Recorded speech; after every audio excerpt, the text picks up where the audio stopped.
Welcome to the Library of Babel, audiobooks. Please do not forget to subscribe and like. Part 1. A Tale of Two Cities. Charles Dickens. Book the First Recalled to Life. Chapter 1. The Period. It was the best of times, it was the worst of times, it was the age of wisdom, it was the age of foolishness, it was the epoch of belief, it was the epoch of incredulity, it was the season of light, it was the season of darkness, it was the spring of hope, it was the winter of despair. We had everything before us, we had nothing before us, we were all going direct to heaven, we were all going direct the other way. In short, the period was so far like the present period, that some of its noisiest authorities insisted on its being received, for good or for evil, in the superlative degree of comparison only. There were a king with a large jaw and a queen with a plain face, on the throne of England. There were a king with a large jaw and a queen with a fair face, on the throne of France. In both countries it was clearer than crystal to the lords of the state preserves of loaves and fishes, that things in general were settled for ever. It was the year of our Lord 1775. Spiritual revelations were conceded to England at that favoured period, as at this. Mrs. Southcott had recently attained her 25th blessed birthday, of whom a prophetic private in the Life Guards had heralded the sublime appearance by announcing that arrangements were made for the swallowing up of London and Westminster. Even the Cock Lane ghost had been laid only a round dozen of years, after rapping out its messages, as the spirits of this very year last past, supernaturally deficient in originality, rapped out theirs. Mere messages in the earthly order of events had lately come to the English Crown and People, from a Congress of British subjects in America, which, strange to relate, have proved more important to the human race than any communications yet received through any of the chickens of the Cock Lane brood. France, less favoured on the whole as to matters spiritual than her sister of the Shield and Trident, rolled with exceeding smoothness downhill, making paper money in spending it. Under the guidance of her Christian pastors, she entertained herself, besides, with such humane achievements as sentencing a youth to have his hands cut off, his tongue torn out with pincers, and his body burned alive, because he had not kneeled down in the rain to do honour to a dirty procession of monks, which passed within his view, at a distance of some 50 or 60 yards. It is likely enough that, rooted in the woods of France and Norway, there were growing trees, when that sufferer was put to death, already marked by the woodman, fate, to come down and be sawn into boards, to make a certain movable framework with a sack and a knife in it, terrible in history. It is likely enough that in the rough outhouses of some tillers of the heavy lands adjacent to Paris, there were sheltered from the weather that very day, rude carts, bespattered with rustic mire, snuffed about by pigs, and roosted in by poultry, which the farmer, Death, had already set apart to be his tumbrils of the Revolution. But that woodman and that farmer, though they work unceasingly, work silently, and no one heard them as they went about with muffled tread, the rather, forasmuch as to entertain any suspicion that they were awake, was to be atheistical and traitorous. In England, there was scarcely an amount of order and protection to justify much national boasting. Daring burglaries by armed men, and highway robberies, took place in the capital itself every night.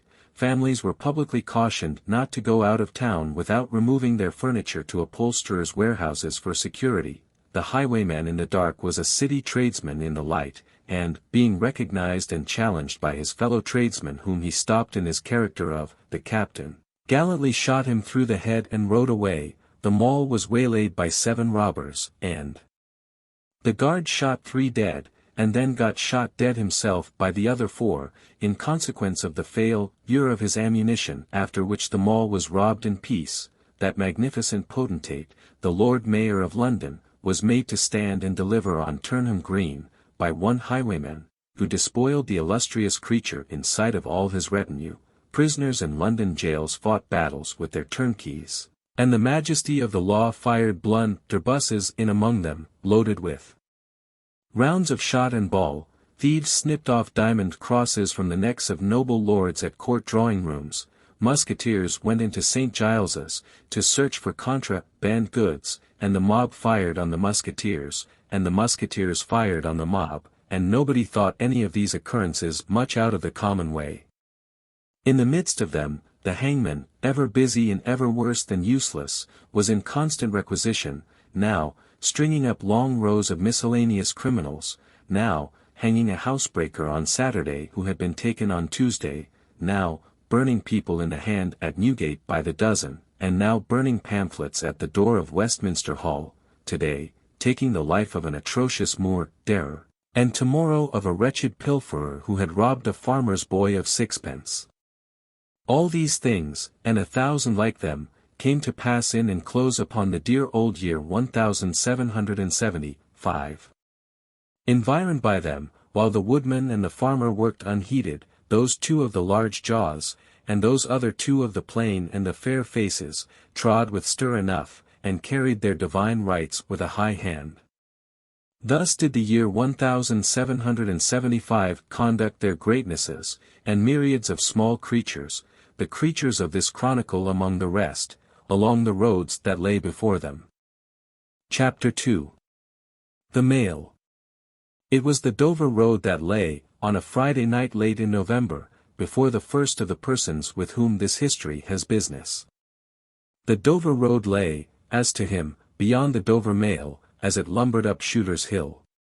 He walked uphill in the mire by the side of the Mail, as the rest of the passengers did, not because they had the least relish for walking exercise, under the circumstances, but because the hill, and the harness, and the mud, and the Mail, were all so heavy, that the horses had 3 times already come to a stop, besides once drawing the coach across the road, with the mutinous intent of taking it back to Blackheath. Reins and whip and coachman and guard, however, in combination, had read that article of war which forbade a purpose otherwise strongly in favor of the argument, that some brute animals are endued with reason, and the team had capitulated and returned to their duty. With drooping heads and tremulous tails, they mashed their way through the thick mud, floundering and stumbling between whiles, as if they were falling to pieces at the larger joints. As often as the driver rested them and brought them to a stand, with a wary "Whoa-ho! So-ho!" then, the near leader violently shook his head and everything upon it, like an unusually emphatic horse, denying that the coach could be got up the hill. Whenever the leader made this rattle, the passenger started, as a nervous passenger might, and was disturbed in mind. There was a steaming mist in all the hollows, and it had roamed in its forlornness up the hill, like an evil spirit, seeking rest and finding none. A clammy and intensely cold mist, it made its slow way through the air in ripples that visibly followed and overspread one another, as the waves of an unwholesome sea might do. It was dense enough to shut out everything from the light of the coach lamps but these its own workings, and a few yards of road, and the reek of the laboring horses steamed into it, as if they had made it all. 2 other passengers, besides the one, were plodding up the hill by the side of the Mail. All 3 were wrapped to the cheekbones and over the ears, and wore jack-boots. Not one of the 3 could have said, from anything he saw, what either of the other 2 was like, and each was hidden under almost as many wrappers from the eyes of the mind, as from the eyes of the body, of his 2 companions. In those days, travellers were very shy of being confidential on a short notice, for anybody on the road might be a robber or in league with robbers. As to the latter, when every posting-house and ale-house could produce somebody in the captain's pay, ranging from the landlord to the lowest stable nondescript, it was the likeliest thing upon the cards.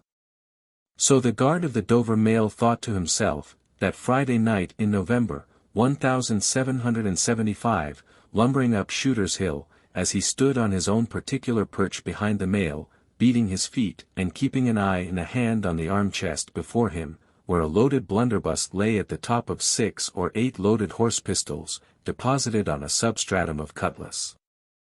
The Dover Mail was in its usual genial position that the guard suspected the passengers suspected one another and the guard, they all suspected everybody else, and the coachman was sure of nothing but the horses, as to which cattle he could with a clear conscience have taken his oath on the 2 testaments that they were not fit for the journey.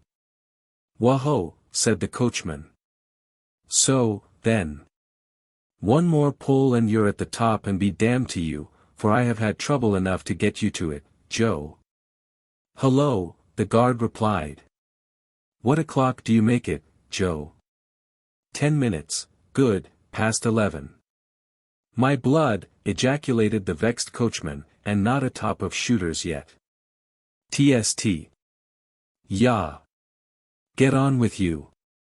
The emphatic horse, cut short by the whip in a most decided negative, made a decided scramble for it, and the 3 other horses followed suit.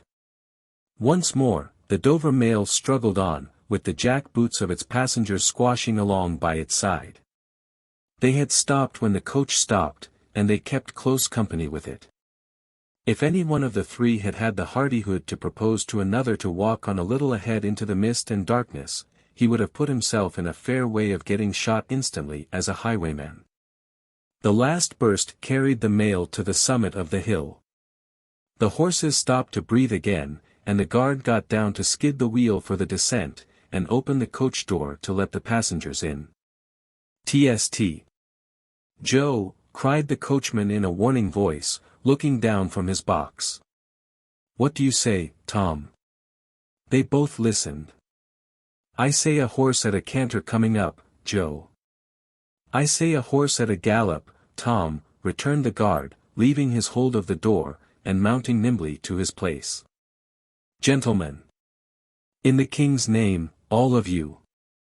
With this hurried adjuration, he cocked his blunderbuss, and stood on the offensive. The passenger booked by this history, was on the coach step, getting in, the 2 other passengers were close behind him, and about to follow. He remained on the step, half in the coach and half out of, they remained in the road below him. They all looked from the coachman to the guard, and from the guard to the coachman, and listened. The coachman looked back and the guard looked back, and even the emphatic leader pricked up his ears and looked back, without contradicting.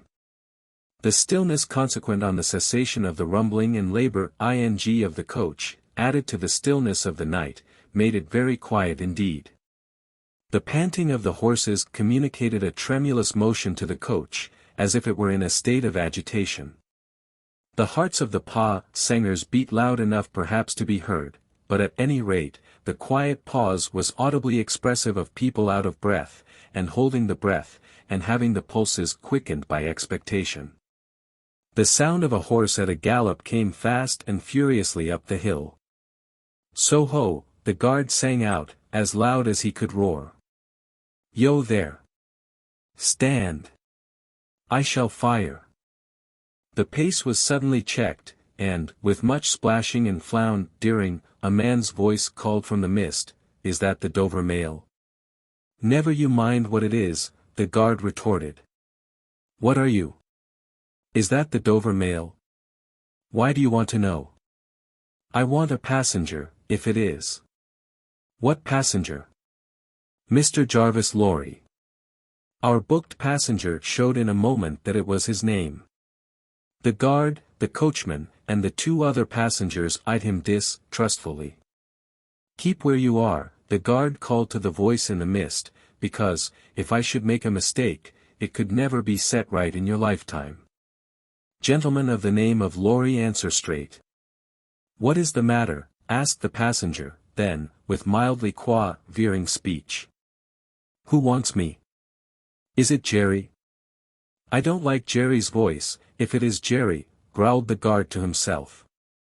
"He's hoarser than suits me, is Jerry." "Yes, Mr. Lorry." "What is the matter?" "A dispatch sent after you from over yonder. T and Company." "I know this messenger, guard," said Mr. Lorry, getting down into the road, assisted from behind more swiftly than politely by the other 2 passengers, who immediately scrambled into the coach, shut the door, and pulled up the window. "He may come close, there's nothing wrong." "I hope there ain't, but I can't make so nation sure of that," said the guard, in gruff soliloquy. "Hullo you! Well. And hello you, said Jerry, more hoarsely than before. Come on at a foot pace. D'ye mind me? And if you've got holsters. To that saddle Bjorn, don't let me see your hand go nigh For I'm a devil at a quick mistake, and when I make one it takes the form of lead. So now let's look at you. The figures of a horse and rider came slowly through the eddying mist, and came to the side of the mail, where the passenger stood. The rider stooped, and, casting up his eyes at the guard, handed the passenger a small folded paper. The rider's horse was blown, and both horse and rider were covered with mud, from the hoofs of the horse to the hat of the man. Guard, said the passenger, in a tone of quiet business confidence. The watchful guard, with his right hand at the stock of his raised blunderbuss, his left at the barrel, and his eye on the horseman, sweared curtly, Sir. There is nothing to apprehend. I belong to Tellson's Bank. You must know Tellson's Bank in London. I am going to Paris on business. A crown to drink. I may read this. If so be as you're quick, sir.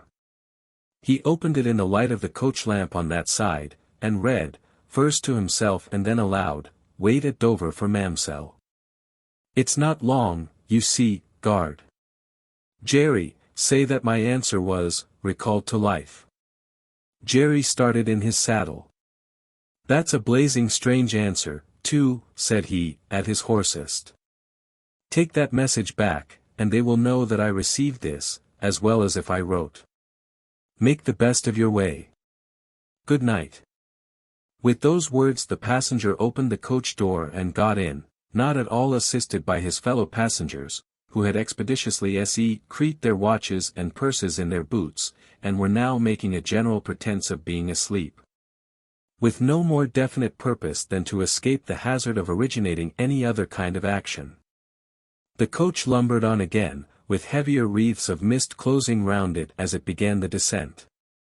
The guard soon replaced his blunderbuss in his arm-chest, and, having looked to the rest of its contents, and having looked to the supplementary pistols that he wore in his belt, looked to a smaller chest beneath his seat, in which there were a few smith's tools, a couple of torches, and a tinder-box.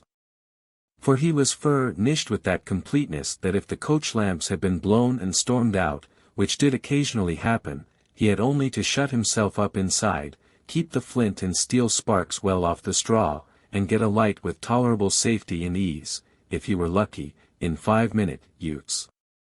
Tom, softly over the coach roof. Hello, Joe. Did you hear the message? I did, Joe.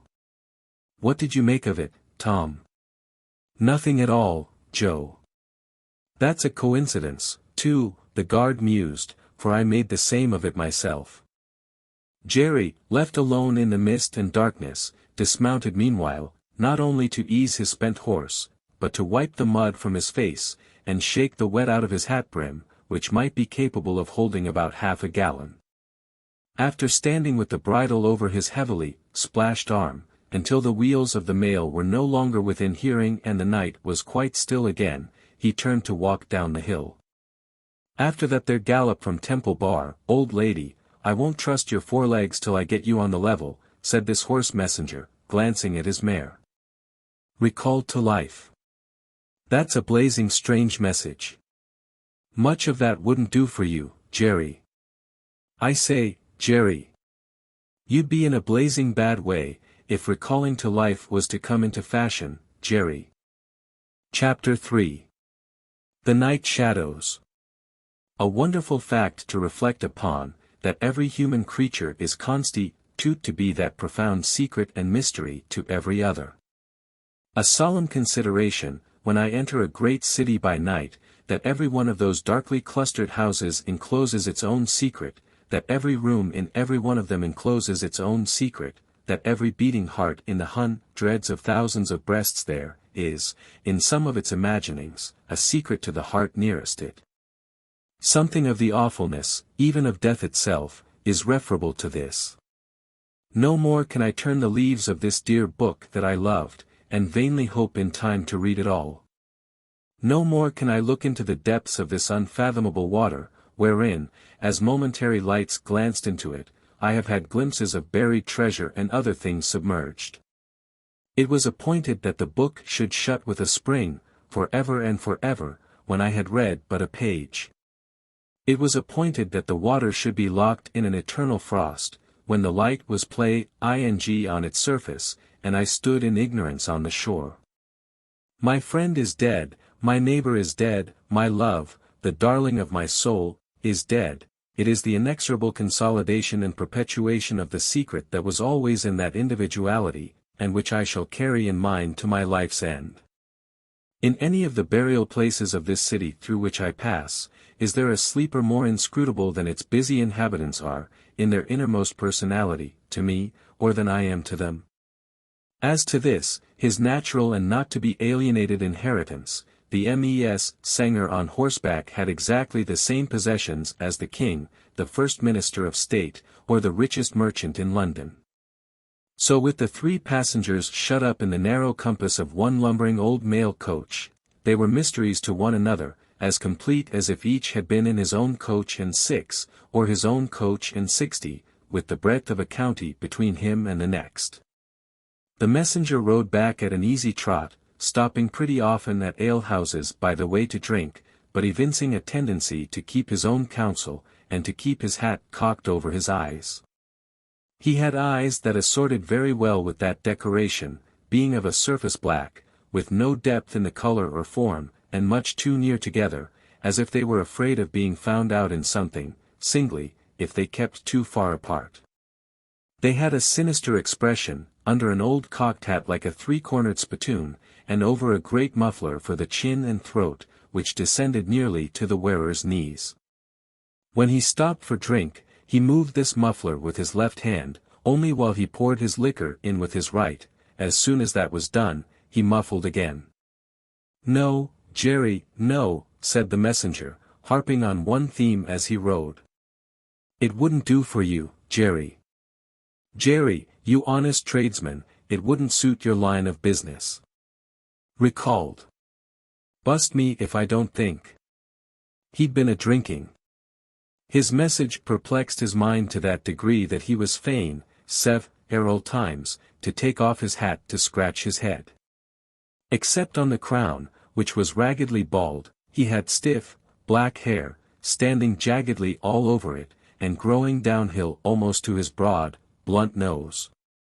It was so like Smith's work, so much more like the top of a strongly spiked wall than a head of hair, that the best of players at leapfrog might have declined him, as the most dangerous man in the world to go over.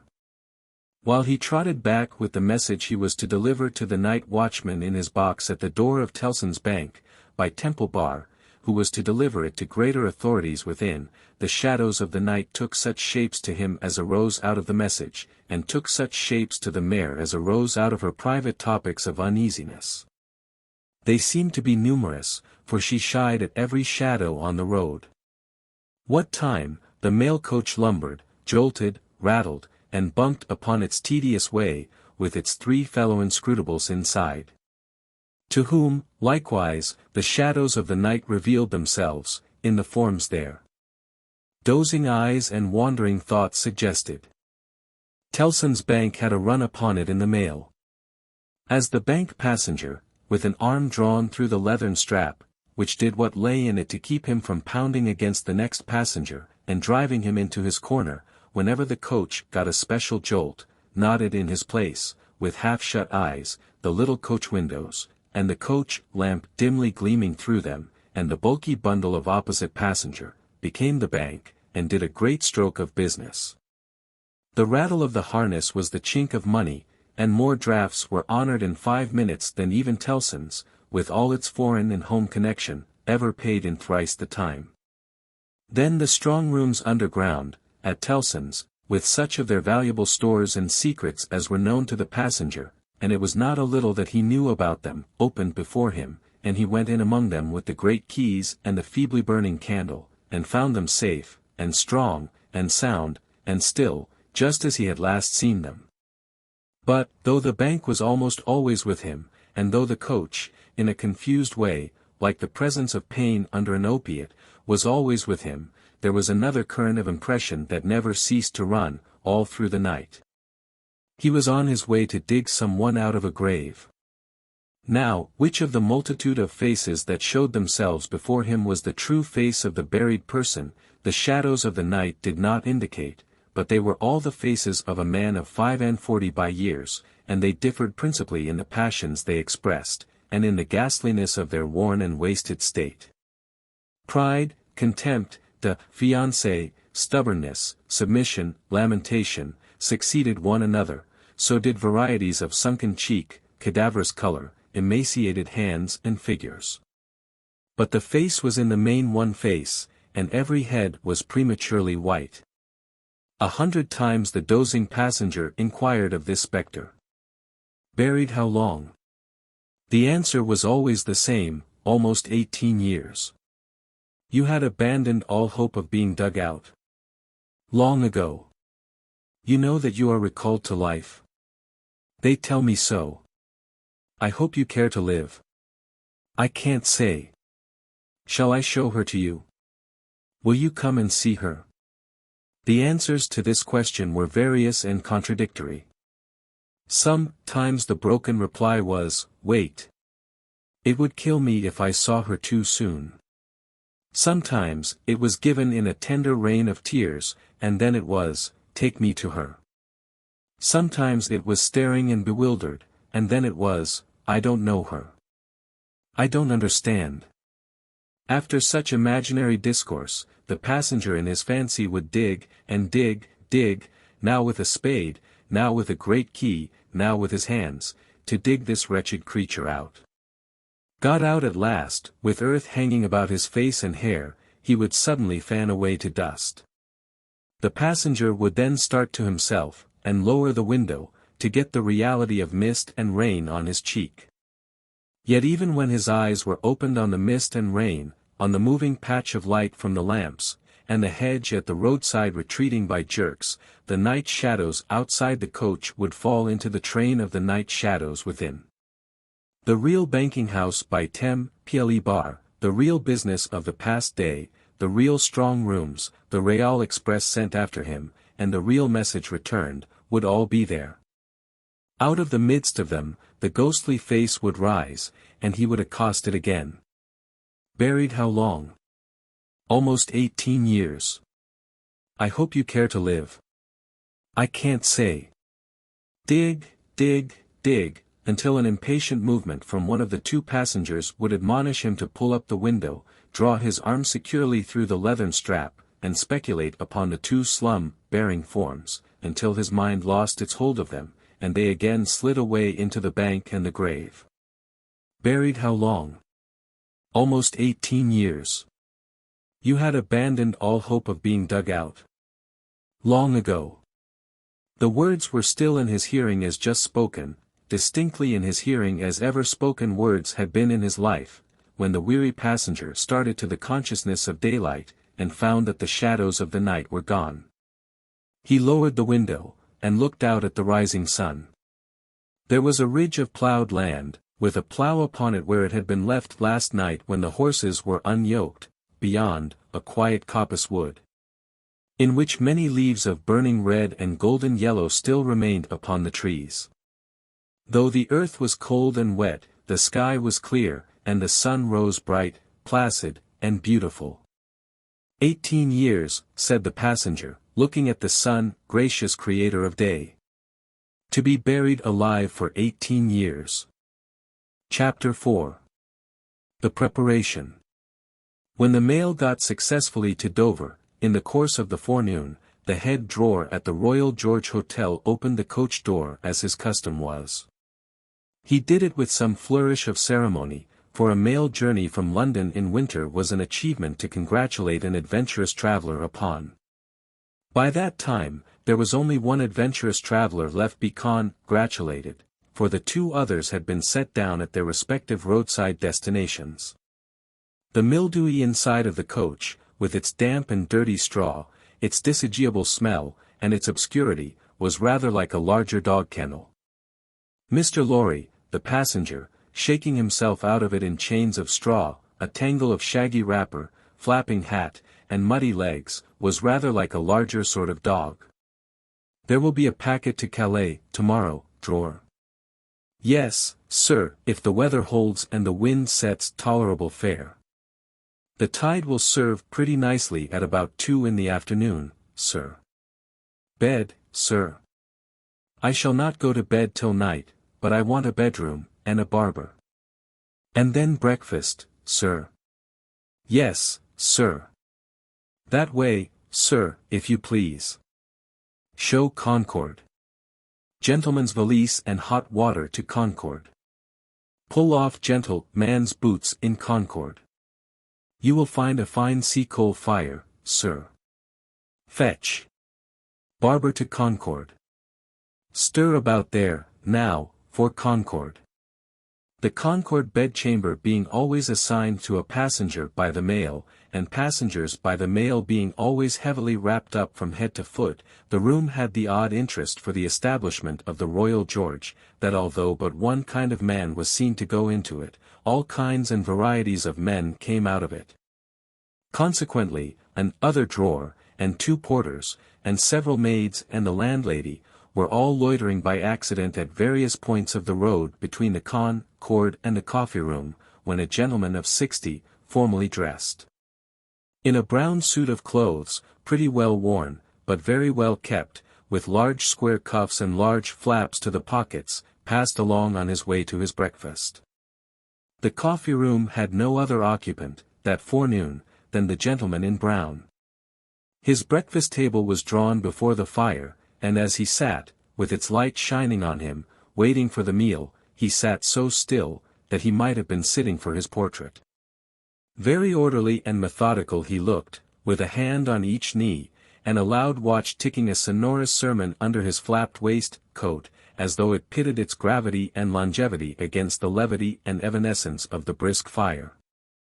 He had a good leg, and was a little vain of it, for his brown stockings fitted sleek and close, and were of a fine texture. His shoes and buckles, too, though plain, were trim. He wore an odd little sleek crisp flaxen wig, setting very close to his head, which wig, it is to be presumed, was made of hair, but which looked far more as though it were spun from filaments of silk or glass. His linen, though not of a fineness in accordance with his stockings, was as white as the tops of the waves that broke upon the neighboring beach, or the specks of sail that glinted in the sunlight far at sea. A face habitually suppressed and quieted, was still lighted up under the quaint wig by a pair of moist bright eyes that it must have cost their owner, in years gone by, some pains to drill to the composed and reserved expression of Tellson's Bank. He had a healthy color in his cheeks, and his face, though lined, bore few traces of anxiety. But perhaps the confidential bachelor clerks in Tellson's Bank were principally occupied with the cares of other people, and perhaps second-hand cares, like second-hand clothes, come easily off and on. Completing his resemblance to a man who was sitting for his portrait, Mr. Lorry dropped off to sleep. The arrival of his breakfast roused him, and he said to the drawer, as he moved his chair to it, "I wish accommodation prepared for a young lady who may come here at any time today. She may ask for Mr. Jarvis Lorry, or she may only ask for a gentleman from Tellson's Bank. Please to let me know." "Yes, sir." "Tellson's Bank in London, sir?" "Yes." "Yes, sir. We have oftentimes the honour to entertain your gentlemen in their travelling backwards and forwards betwixt London and Paris, sir. A vast deal of travelling, sir, in Tellson and Company's house." "Yes. We are quite a French house, as well as an English one." "Yes, sir. Not much in the habit of such travelling yourself, I think?" "Sir. Not of late years. It is 15 years since I, came last from France." "Indeed, sir. That was before my time here, sir." "Before our people's time here, sir. The George was in other hands at that time, sir." "I believe so. But I would hold a pretty wager, sir, that a house like Tellson and Company was flourishing, a matter of 50, not to speak of 15 years ago. You might treble that, and say 150, yet not be far from the truth. Indeed, sir. Rounding his mouth and both his eyes, as he stepped backward from the table, the waiter shifted his napkin from his right arm to his left, dropped into a comfortable attitude, and stood surveying the guest while he ate and drank, as from an observatory or watchtower. Accord ing to the immemorial usage of waiters in all ages. When Mr. Lorry had finished his breakfast, he went out for a stroll on the beach. The little narrow, crooked town of Dover hid itself away from the beach, and ran its head into the chalk cliffs, like a marine OS trick. The beach was a desert of heaps of sea and stones tumbling wildly about, and the sea did what it liked, and what it liked was destruction. It thundered at the town, and thundered at the cliffs, and brought the coast down, madly. The air among the houses was of so strong a pisca-tory flavor that one might have supposed sick fish went up to be dipped in it, as sick people went down to be dipped in the sea. A little fishing was done in the port, and a quantity of strolling about by night, and looking seaward, particularly at those times when the tide made, and was near flood. Small tradesmen, who did no business whatever, sometimes unaccountably realized large fortunes, and it was remarkable that nobody in the neighborhood could endure a lamplighter. As the day declined into the afternoon, and the air, which had been at intervals clear enough to allow the French coast to be seen, became again charged with mist and vapor, Mr. Lorry's thoughts seemed to cloud too. When it was dark, and he sat before the coffee-room fire, awaiting his dinner as he had awaited his breakfast, his mind was busily digging, in the live red coals. A bottle of good claret after dinner does a digger in the red coals no harm, otherwise than as it has a tendency to throw him out of work. Mr. Lorry had been idle a long time, and had just poured out his last glassful of wine with as complete an appearance of satisfaction as is ever to be found in an elderly gentleman of a fresh complexion who has got to the end of a bottle, when a rattling of wheels came up the narrow street, and rumbled into the inn-yard. He set down his glass untouched. "This is Mamselle," said he. In a very few minutes the waiter came in to announce that Miss Manette had arrived from London, and would be happy to see the gentleman from Tellson's. So soon. Miss Manette had taken some refreshment on the road, and required none then, and was extremely anxious to see the gentleman from Tellson's immediately, if it suited his pleasure and convenience. The gentleman from Tellson's had nothing left for it but to empty his glass with an air of stolid desperation, settle his odd little flaxen wig at the ears, and follow the waiter to Miss Manette's apartment. It was a large, dark room, furnished in a funereal manner with black horsehair, and loaded with heavy dark tables. These had been oiled and oiled, until the two tall candles on the table in the middle of the room were gloomily reflected on every leaf, as if they were buried, in deep graves of black mahogany, and no light to speak of could be expected from them until they were dug out. The obscurity was so difficult to penetrate that Mr. Lorry, picking his way over the well-worn Turkey carpet, supposed Miss Manette to be, for the moment, in some adjacent room, until, having got past the two tall candles, he saw standing to receive him by the table between them and the fire, a young lady of not more than 17, in a riding cloak, and still holding her straw travelling hat by its ribbon in her hand. As his eyes rested on a short, slight, pretty figure, a quantity of golden hair, a pair of blue eyes that met his own with an inquiring look, and a forehead with a singular capacity, remembering how young and smooth it was, of rifting and knitting itself into an expression that was not quite one of perplexity, or wonder, or alarm, or merely of a bright fixed attention, though it included all the four expressions. As his eyes rested on these things, a sudden vivid likeness passed before him, of a child whom he had held in his arms on the passage across that very channel, one cold time, when the hail drifted heavily and the sea ran high. The likeness passed away, like a breath along the surface of the gaunt pier glass behind her, on the frame of which, a hospital procession of Negro cupids, several headless and all cripples, were offering black baskets of Dead Sea fruit to black divinities of the feminine gender, and he made his formal bow to Miss Manette. "Pray take a seat, sir." In a very clear and pleasant young voice, a little foreign in its accent, but a very little indeed. "I kiss your hand, miss," said Mr. Lorry, with the manners of an earlier date, as he made his formal bow again, and took his seat. "I received a letter from the bank, sir, yesterday, informing me that some intelligence, or discovery. The word is not material, miss, either word will do. Respecting the small property of my poor father, whom I never saw, so long dead." Mr. Lorry moved in his chair, and cast a troubled look towards the hospital procession of Negro cupids. As if they had any help for anybody in their absurd baskets. "Rendered it necessary that I should go to Paris, there to communicate with a gentleman of the bank, so good as to be dispatched to Paris for the purpose. Myself. As I was prepared to hear, sir."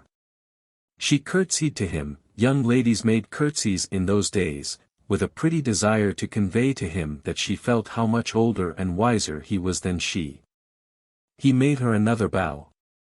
"I replied to the bank, sir, that as it was considered necessary, by those who know, and who are so kind as to advise me, that I should go to France, and that as I am an orphan and have no friend who could go with me, I should esteem it highly if I might be permitted to place myself, during the journey, under that worthy gentleman's protection. The gentleman had left London, but I think a messenger was sent after him to beg the favor of his waiting for me here. I was happy," said Mr. Lorry, "to be entrusted with the charge. I shall be more happy to execute it. Sir, I thank you indeed. I thank you very gratefully. It was told me by the bank that the gentleman would explain to me the details of the business, and that I must prepare myself to find them of a surprising nature. I have done my best to prepare myself, and I naturally have a strong and eager interest to know what they are." "Naturally," said Mr. Lorry. "Yes, I." After a pause, he added, again settling the crisp flaxen wig at the ears, "It is very difficult to begin." He did not begin, but, in his indecision, met her glance.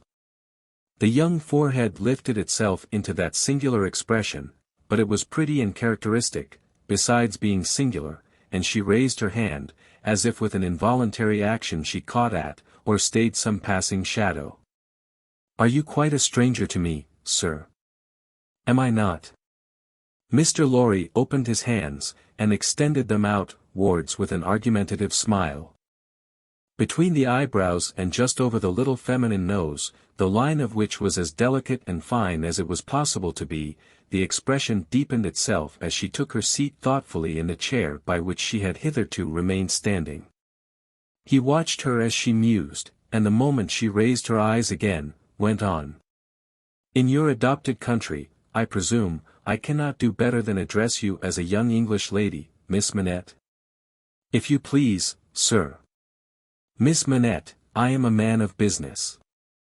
I have a business charge to acquit myself of. In your reception of it, don't heed me any more than if I was a speaking machine. Truly, I am not much else. I will, with your leave, relate to you, miss, the story of one of our customers." "Story." He seemed wilfully to mistake the word she had repeated, when he added, in a hurry, "Yes, customers. In the banking business we usually call our connection our customers." He was a French gentleman, a scientific gentleman, a man of great acquirements, a doctor. "Not of Beauvais?" "Why, yes, of Beauvais. Like Monsieur Manette, your father, the gentleman was of Beauvais. Like Monsieur Manette, your father, the gentleman was of repute in Paris. I had the honor of knowing him there. Our relations were business relations, but confidential. I was at that time in our French house, and had been, 20 years. At that time, I may ask, at what time, sir? I speak, miss, of 20 years ago. He married an English lady, and I was one of the trustees. His affairs, like the affairs of many other French gentlemen and French families, were entirely in Tellson's hands.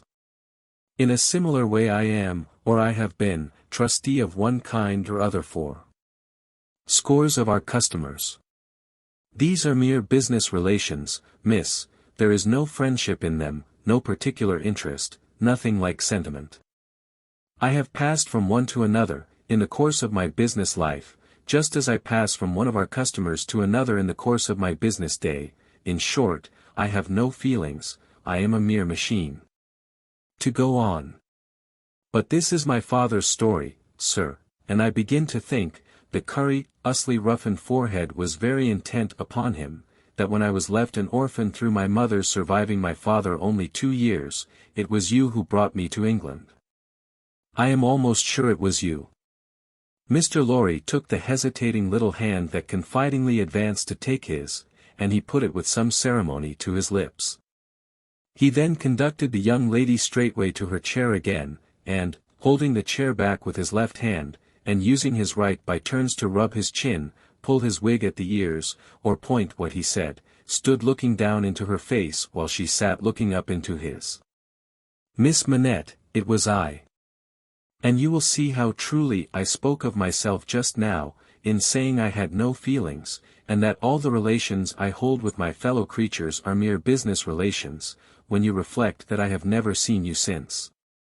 No, you have been the ward of Tellson's house since, and I have been busy with the other business of Tellson's house since. Feelings. I have no time for them, no chance of them. I pass my whole life, miss, in turning an immense pecuniary mangle.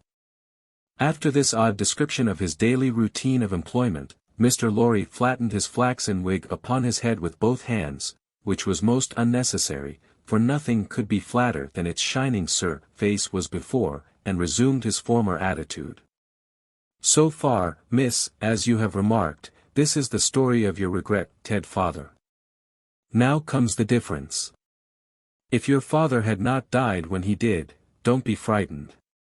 How you start. She did, indeed, start. And she caught his wrist with both her hands.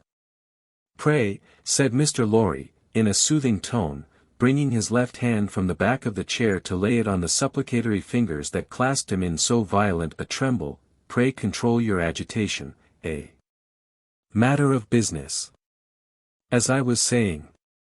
Her look so discomposed him that he stopped, wondered, and began anew.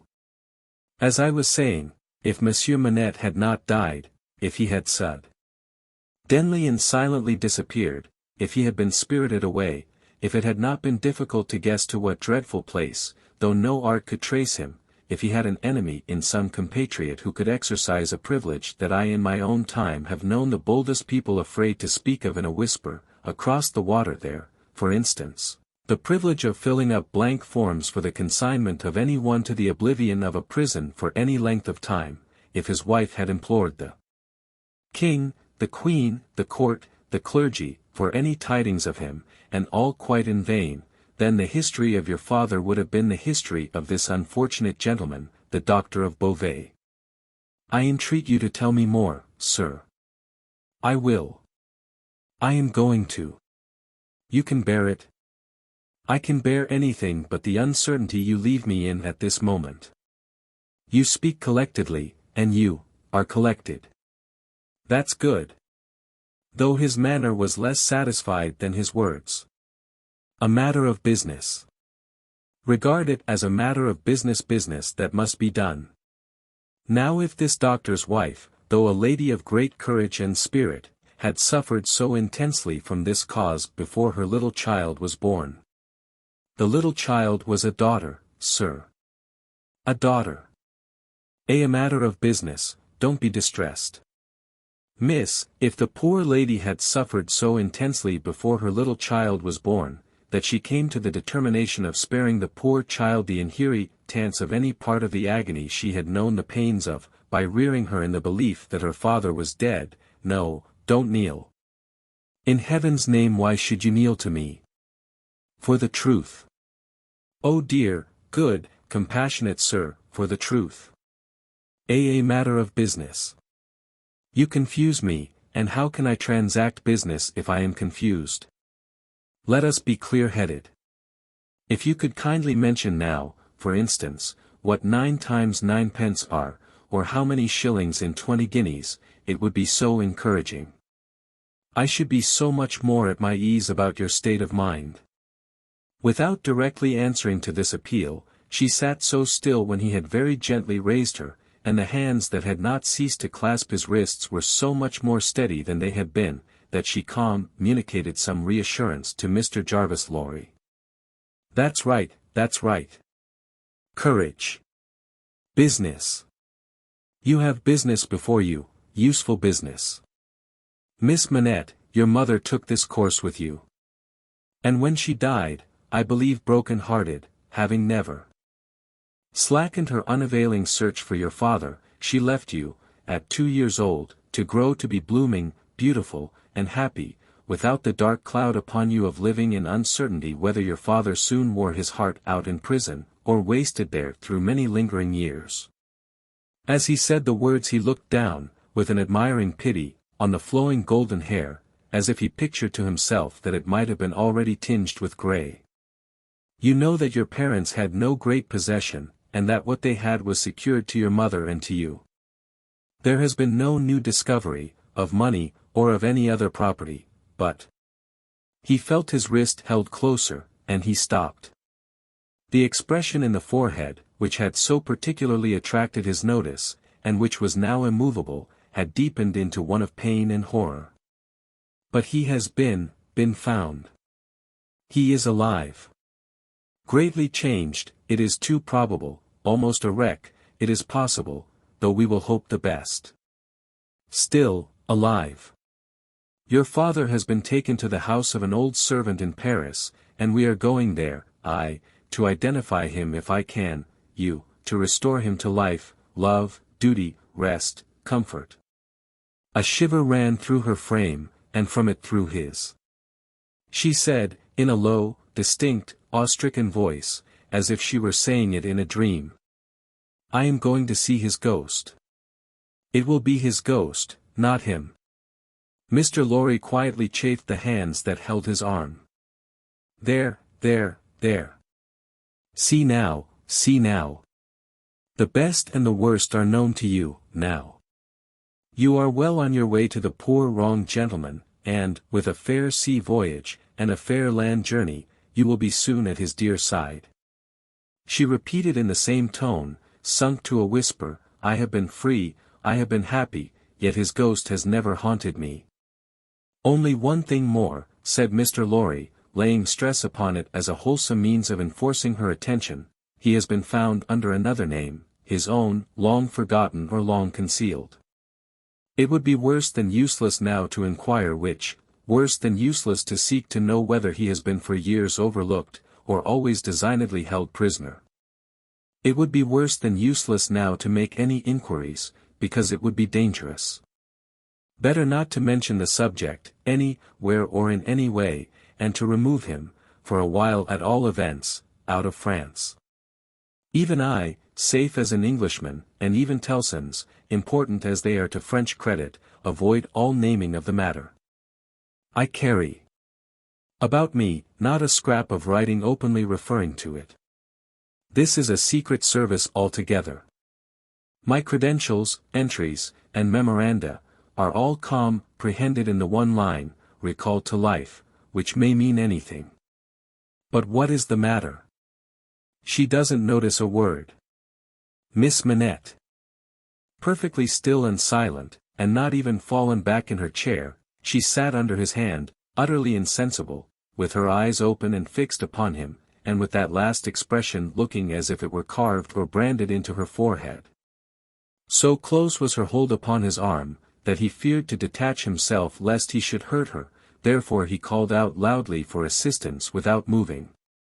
A wild-looking woman, whom even in his agitation, Mr. Lorry observed to be all of a red color, and to have red hair, and to be dressed in some extraordinary tight-fitting fashion, and to have on her head a most wonderful bonnet like a grenadier wooden measure, and good measure too, or a great Stilton cheese, came running into the room in advance of the inn servants, and soon settled the question of his detachment from the poor young lady, by laying a brawny hand upon his chest, and sending him flying back against the nearest wall. "I really think this must be a man," was Mr. Lorry's breathless reflection, simultaneously with his coming against the wall.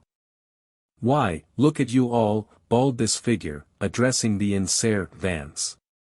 "Why don't you go and fetch things, instead of standing there staring at me? I am not so much to look at, am I? Why don't you go and fetch things? I'll let you know, if you don't bring smelling salts, cold water, and vinegar, quick, I will." There was an immediate dispersal for these restoratives, and she softly laid the patient on a sofa, and tended her with great skill and gentleness, calling her "my precious," and "my bird," and spreading her golden hair aside over her shoulders with great pride and care. "And you in Browne," she said, indignantly turning to Mr. Lorry, "couldn't you tell her what you had to tell her, without frightening her to death? Look at her, with her pretty pale face and her cold hands. Do you call that being a banker?"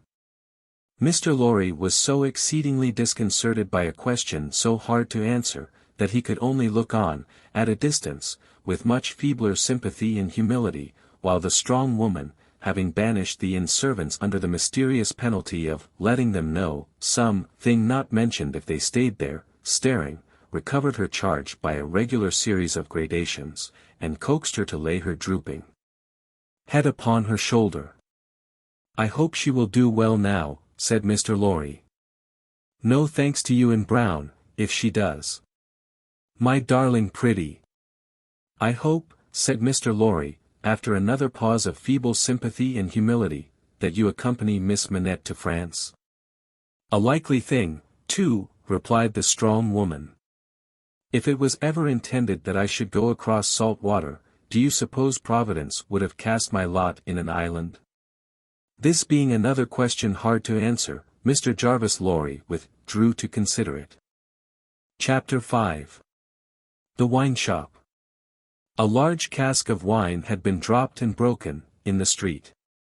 The accident had happened in getting it out of a cart, the cask had tumbled out with a run, the hoops had burst, and it lay on the stones just outside the door of the wine shop, shattered like a walnut shell. All the people within reach had suspended their business, or their idleness, to run to the spot and drink the wine.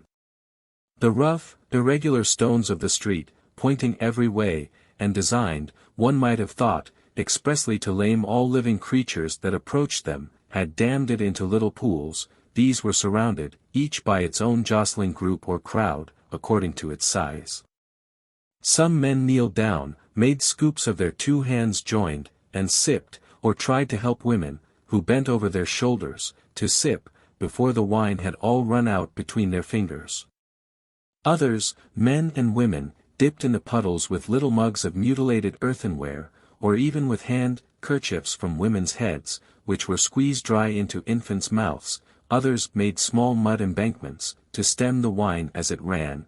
Others, directed by lookers-on up at high windows, darted here and there, to cut off little streams of wine that started away in new deep, wrecked irons. Others devoted themselves to the sodden and lead-eyed pieces of the cask, licking, and even champing the moister wine-rotted fragments with eager relish.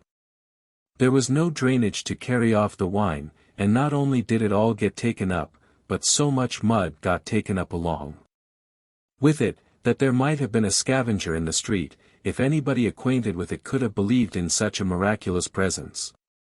A shrill sound of laughter and of amused voices, voices of men, women, and children, resounded in the street while this wine game lasted. There was little roughness in the sport, and much playfulness. There was a special companionship in it, an observable inclination on the part of every one to join some other one, which led, especially among the luckier or lighter-hearted, to frolicsome embraces, drinking of healths, shaking of hands, and even joining of hands and dancing, a dozen together. When the wine was gone, and the places where it had been most abundant were raked into a gridiron pattern by fingers, these demonstrations ceased, as suddenly as they had broken out. The man who had left his saw sticking in the firewood he was cutting, set it in motion again. The women who had left on a doorstep the little pot of hot ashes, at which she had been trying to soften the pain in her own starved fingers and toes, or in those of her child, returned to it.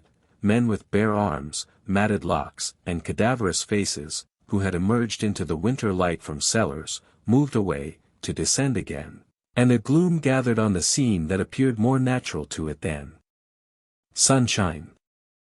The wine was red wine, and had stained the ground of the narrow street in the suburb of Saint-Antoine, in Paris, where it was spilled. It had stained many hands, too, and many faces, and many naked feet, and many wooden shoes. The hands of the man who sawed the wood, left red marks on the billets, and the forehead of the woman who nursed her baby, was stained with the stain of the old rag she wound about her head again.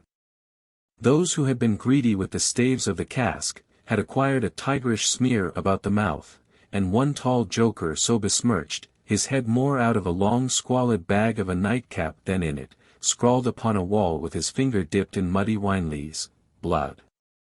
The time was to come, when that wine too would be spilled on the street stones, and when the stain of it would be read upon many there. And now that the cloud settled on Saint-Antoine, which a momentary gleam had driven from his sacred countenance, the darkness of it was heavy cold, dirt, sickness, ignorance, and want, were the lords in waiting on the saintly presence nobles of great power all of them, but, most especially the last. Samples of a people that had undergone a terribly grinding and regrinding in the mill, and certainly not in the fabulous mill which ground old people young, shivered at every corner, passed in and out at every doorway, looked from every window, fluttered in every vestige of a garment that the wind shook. The mill which had worked them down, was the mill that grinds young people old. The children had ancient faces and grave voices, and upon them, and upon the grown faces, and ploughed into every furrow of age and coming up afresh, was the sigh, hunger. It was prevalent everywhere. Hunger was pushed out of the tall houses, in the wretched clothing that hung upon poles and lines. Hunger was patched into them with straw and rag and wood and paper. Hunger was repeated in every fragment of the small modicum of firewood that the man sawed off. Hunger stared down from the smokeless chimneys, and started up from the filthy street that had no offal, among its refuse, of anything to eat. Hunger was the inscription on the baker's shelves, written in every small loaf of his scanty stock of bad bread, at the sausage shop, in every dead dog preparation that was offered for sale. Hunger rattled its dry bones among the roasting chestnuts in the turned cylinder. Hunger was shred into atomics in every farthing porringer of husky chips of potato, fried with some reluctant drops of oil. Its abiding place was in all things fitted to it. A narrow winding street, full of offence and stench, with other narrow winding streets diverging, all peopled by rags and nightcaps, and all smelling of rags and nightcaps, and all visible things with a brooding look upon them that looked ill. In the hunted air of the people there was yet some wild beast thought of the possibility of turning at bay. Depressed and slinking though they were, eyes of fire were not wanting among them, nor compressed lips, white with what they suppressed, nor foreheads knitted into the likeness of the gallows rope they mused about or inflicting. The trade signs, and they were almost as many as the shops, were, all, grim illustrations of want. The butcher and the pork man painted up, only the leanest scrags of meat, the baker, the coarsest of meagre loaves. The people rudely pictured as drinking in the wine shops, croaked over their scanty measures of thin wine and beer, and were gloweringly confidential together. Nothing was represented in a flourishing condition, save tools and weapons, but the cutler's knives and axes were sharp and bright, the smith's hammers were heavy, and the gunmaker's stock was murderous. The crippling stones of the pavement, with their many little reservoirs of mud and water, had no footways, but broke off abruptly at the doors. The kennel, to make amends, ran down the middle of the street, when it ran at all, which was only after heavy rains, and then it ran, by many eccentric fits, into the houses. Across the streets, at wide intervals, one clumsy lamp was slung by a rope and pulley, at night, when the lamplighter had let these down, and lighted, and hoisted them again, a feeble grove of dim wicks swung in a sickly manner overhead, as if they were at sea. Indeed they were at sea, and the ship and crew were in peril of tempest. For, the time was to come, when the gaunt scarecrows of that region should have watched the lamplighter, in their idleness and hunger, so long, as to conceive the idea of improving on his method, and hauling up men by those ropes and pulleys, to flare upon the darkness of their condition. But, the time was not come yet, and every wind that blew over France shook the rags of the scarecrows in vain, for the birds, fine of song and feather, took no warning. The wine shop was a corner shop, better than most others in its appearance and degree, and the master of the wine shop had stood outside it, in a yellow waistcoat and green breeches, looking on at the struggle for the lost wine. "It's not my affair," said he, with a final shrug of the shoulders. "The people from the market did it. Let them bring another." There, his eyes happening to catch the tall joker writing up his joke, he called to him across the way. "Say, then, my Gaspard, what do you do there?" The fellow pointed to his joke with immense significance, as is often the way with his tribe. It missed its mark, and completely failed, as is often the way with his tribe too. "What now?" "Are you a subject for the mad hospital?" said the wine shopkeeper, crossing the road, and obliterating the jest with a handful of mud, picked up for the purpose, and smeared over it. "Why do you write in the public streets? Is there, tell me thou, is there no other place to write such words in?" In his expostulation he dropped his cleaner hand, perhaps accident, tally, perhaps not, upon the joker's heart. The joker rapped it with his own, took a nimble spring upward, and came down in a fantastic dancing attitude, with one of his stained shoes jerked off his foot into his hand, and held out. A joker of an extremely, not to say wolfishly practical character, he looked, under those circumstances. Put it on," said the other. "Call wine, wine, and finish there." With that advice, he wiped his soiled hand upon the joker's dress, such as it was, quite deliberately, as having dirted the hand on his account, and then recrossed the road and entered the wine shop. This wine shop keeper was a bull-necked, martial-looking man of 30, and he should have been of a hot temperament, for, although it was a bitter day, he wore no coat, but carried one slung over his shoulder. His shirt sleeves were rolled up, too, and his brown arms were bare to the elbows. Neither did he wear anything more on his head than his own crisply curling short dark hair. He was a dark man altogether, with good eyes and a good bold breadth between them. Good-humored looking on the whole, but implacable looking, too, evidently a man of a strong resolution and a set purpose, a man not desirable to be met, rushing down a narrow pass with a gulf on either side, for nothing would turn the man. Madame Defarge, his wife, sat in the shop behind the counter as he came in. Madame Defarge was a stout woman of about his own age, with a watchful eye that seldom seemed to look at anything, a large hand heavily ringed, a steady face, strong features, and great composure of manner. There was a character about Madame Defarge, from which one might have predicated that she did not often make mistakes against herself in any of the reckonings over which she presided. Madame Defarge, being sensitive to cold, was wrapped in fur, and had a quantity of bright shawl twined about her head, though not to the concealment of her large earrings. Her knitting was before her, but she had laid it down to pick her teeth with a toothpick. Thus engaged, with her right elbow supported by her left hand, Madame Defarge said nothing when her lord came in, but coughed just one grain of cough. This, in combination with the lifting of her darkly defined eyebrows over her toothpick by the breadth of a line, suggested to her husband that he would do well to look round the shop among the customers, for any new customer who had dropped in while he stepped over the way. The wine-shop keeper accordingly rolled his eyes about, until they rested upon an elderly gentleman and a young lady, who were seated in a corner. Other company were there, 2 playing cards, 2 playing dominoes, 3 standing by the counter lengthening out a short supply of wine. As he passed behind the counter, he took notice that the elderly gentleman said in a look to the young lady, "This is our man." "What the devil do you do in that galley there?" said Monsieur Defarge to himself. "I don't know you."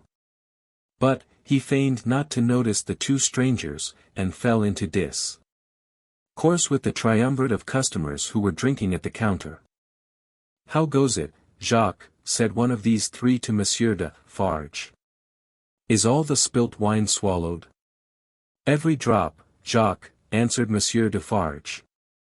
When this interchange of Christian name was effected, Madame Defarge, picking her teeth with her toothpick, coughed another grain of cough, and raised her eyebrows by the breadth of another line. "It is not often," said the second of the three, addressing Monsieur Defarge, "that many of these miserable beasts know the taste of wine, or of anything but black bread and death. Is it not so, Jacques?" "It is so, Jacques," Monsieur Defarge returned. At this second interchange of the Christian name, Madame Defarge, still using her toothpick with profound composure, coughed another grain of cough, and raised her eyebrows by the breadth of another line. The last of the three now said his say, as he put down his empty drinking vessel and smacked his lips. "Ah! So much the worse. A bitter taste it is that such poor cattle always have in their mouths, and hard lives they live, Jacques. Am I right, Jacques?" "You are right, Jacques," was the response of Monsieur Defarge. This third interchange of the Christian name was completed at the moment when Madame Defarge put her toothpick by, kept her eyebrows up, and slightly rustled in her seat. "Hold then." "True," muttered her husband. "Gentlemen, my wife." The three customers pulled off their hats to Madame Defarge, with three flourishes. She acknowledged their homage by bending her head, and giving them a quick look. Then she glanced in a casual manner round the wine shop, took up her knitting with great apparent calmness and repose of spirit, and became absorbed in it. "Gentlemen," said her husband, who had kept his bright eye observantly upon her, "good day. The chamber, furnished bachelor fashion, that you wished to see, and were inquiring for when I stepped out, is on the 5th floor.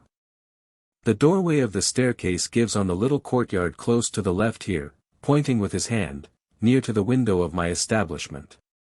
But, now that I remember, one of you has already been there, and can show the way. Gentlemen, adieu." They paid for their wine, and left the place.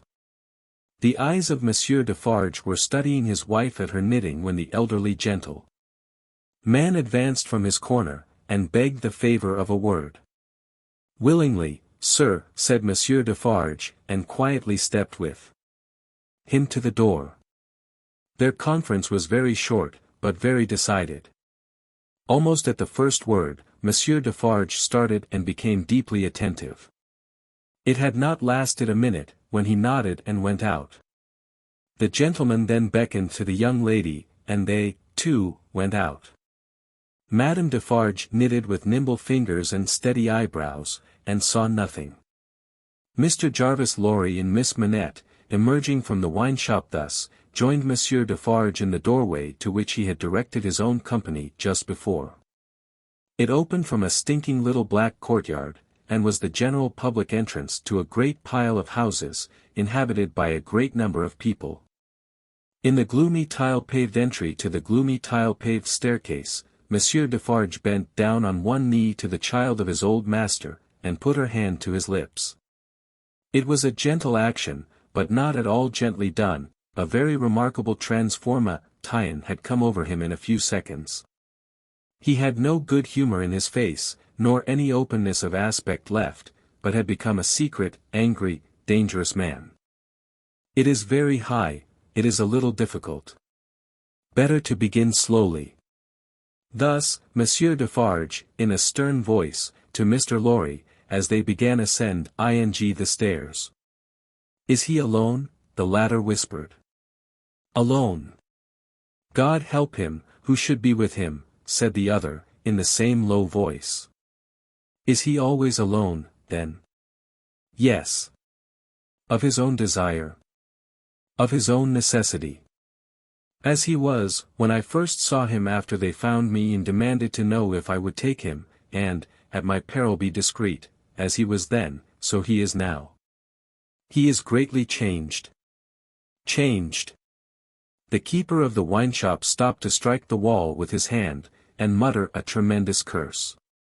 No direct answer could have been half so forcible.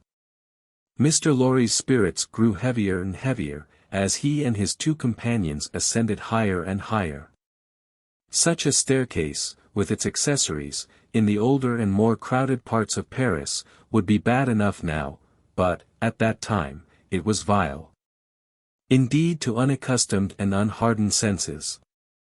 Every little habitation within the great foul nest of one high building, that is to say, the room or rooms within every door that opened on the general staircase, left its own heap of refuse on its own landing, besides flinging other refuse from its own windows. The uncontrollable and hopeless mass of decomposition so engendered, would have polluted the air, even if poverty and deprivation had not loaded it with their intangible impurities. The two bad sources combined made it almost insupportable. Through such an atmosphere, by a steep dark shaft of dirt and poison, the way lay. Yielding to his own disturbance of mind, and to his young companion's agitation, which became greater every instant, Mr. Jarvis Lorry twice stopped to rest. Each of these stoppages was made at a doleful grating, by which any languishing good airs that were left uncorrupted, seemed to escape, and all spoilt and sickly vapors seemed to crawl in. Through the rusted bars, tastes, rather than glimpses, were caught of the jumbled neighborhood, and nothing within range, nearer or lower than the summits of the two great towers of Notre Dame, had any promise on it of healthy life or wholesome aspirations. At last, the top of the staircase was gained, and they stopped for the third time. There was yet an upper staircase, of a steeper inclination and of contracted dimensions, to be ascended, before the garret story was reached. The keeper of the wine shop, always going a little in advance, and always going on the side which Mr. Lorry took, as though he dreaded to be asked any question by the young lady, turned himself about here, and, carefully feeling in the pockets of the coat he carried over his shoulder, took out a key. "The door is locked then, my friend?" said Mr. Lorry, surprised. "Aye. Yes," was the grim reply of Monsieur Defarge. "You think it necessary to keep the unfortunate gentleman so tired?" "I think it necessary to turn the key." Monsieur Defarge whispered it closer in his ear, and frowned heavily. "Why?" "Why? Because he has lived so long, locked up, that he would be frightened ravir himself to pieces dicum to I know not what harm, if his door was left open." "Is it possible?" exclaimed Mr. Lorry. "Is it possible?" repeated Defarge, bitterly. "Yes. And a beautiful world we live in, when it is possible, and when many other such things are possible, and not only possible, but done, see you, under that sky there, every day. Long live the devil! Let us go on." This dialogue had been held in so very low a whisper, that not a word of it had reached the young lady's ears. But, by this time she trembled under such strong emotion, and her face expressed such deep anxiety, and, above all, such dread and terror, that Mr. Lorry felt it incumbent on him to speak a word or two of reassurance. "Courage, dear miss. Courage. Business. The worst will be over in a moment, it is but passing the room door, and the worst is over. Then, all the good you bring to him, all the relief, all the happiness you bring to him, begin. Let our good friend here, assist you on that side. That's well, friend Defarge. Come, now. Business, business." They went up slowly and softly. The staircase was short, and they were soon at the top. There, as it had an abrupt turn in it, they came all at once in sight of three men, whose heads were bent down close together at the side of a door, and who were intently looking into the room to which the door belonged, through some chinks or holes in the wall. On hearing footsteps close at hand, these three turned, and rose, and showed themselves to be the three of one name who had been drinking in the wine shop. "I forgot them in the surprise of your visit," explained Monsieur Defarge. "Leave us, good boys, we have business here." The three glided by, and went silently down. There appearing to be no other door on that floor, and the keeper of the wine shop going straight to this one when they were left alone, Mr. Lorry asked him in a whisper, with a little anger. "Do you make a show of Monsieur Manette?" "I show him, in the way you have seen, to a chosen few." "Is that well?" "I think it is well." "Who are the few? How do you choose them?" "I choose them as real men, of my name, Jacques is my name, to whom the sight is likely to do good." "Enough, you are English, that is another thing. Stay there, if you please, a little moment." With an admonitory gesture to keep them back, he stooped, and looked in through the crevice in the wall. Soon raising his head again, he struck twice or thrice upon the door, evidently with no other object than to make a noise there. With the same intention, he drew the key across it, 3 or 4 times, before he put it clumsily into the lock, and turned it as heavily as he could. The door slowly opened inward under his hand, and he looked into the room and said something. A faint voice answered something. Little more than a single syllable could have been spoken on either side. He looked back over his shoulder, and beckoned them to enter. Mr. Lorry got his arm securely round the daughter's waist, and held her, for he felt that she was sinking. Business, business, he urged, with a moisture that was not of business shining on his cheek. Come in, come in. I am afraid of it, she answered, shuddering. Of it? What? I mean of him. Of my father. Rendered in a manner desperate, by her state and by the beckoning of their conductor, he drew over his neck the arm that shook upon his shoulder, lifted her a little, and hurried her into the room. He sat her down just within the door, and held her, clinging to him.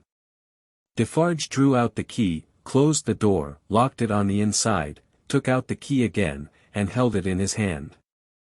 All this he did, methodically, and with as loud and harsh an accompaniment of noise as he could make. Finally, he walked across the room with a measured tread to where the window was. He stopped there, and faced round. The garret, built to be a depository for firewood and the like, was dim and dark, for, the window of dormer shape, was in truth a door in the roof, with a little crane over it for the hoisting up of stores from the street, unglazed, and closing up the middle in 2 pieces, like any other door of French construction. To exclude the cold, one half of this door was fast closed, and the other was opened but a very little way. Such a scanty portion of light was admitted through these means, that it was difficult, on first coming in, to see anything, and long habit alone could have slowly formed in any one, the ability to do any work requiring nicety in such obscurity. Yet, work of that kind was being done in the garret, for, with his back towards the door, and his face towards the window where the keeper of the wine shop stood looking at him, a white-haired man sat on a low bench, stooping forward and very busy, making shoes.